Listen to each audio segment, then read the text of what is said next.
Isibaya actress Zinhle Mabena's husband finally responds. After a bombshell Wednesday which saw Isibaya actress Zinhle Mabena accused of conspiracy to commit murder against her husband Robert Ngwenya, he has now spoken out. The case against Mabena was dropped on Wednesday due to insufficient evidence.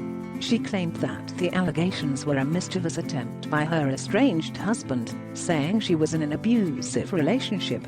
Ngwenya has, however, denied these allegations.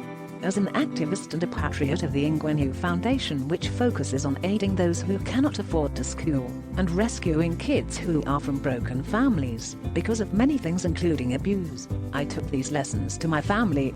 Consciously, I have taught my children, my family, and even my wife, that abuse in any form is wrong and it must never be tolerated irrespective of who dishes it. That behavior must be confronted immediately, and everyone in the house must never be stopped from reporting such to authorities and law enforcement agencies.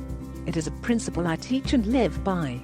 The police said after an investigation into a shooting incident that happened on 28 January 2021, police found evidence that is linked to 29-year-old woman to the attempted murder of her husband, Ngwenya, and the murder of Ngwenya's bodyguard. Ngwenya then made his own claims that Mabena was the abusive one. Yeah.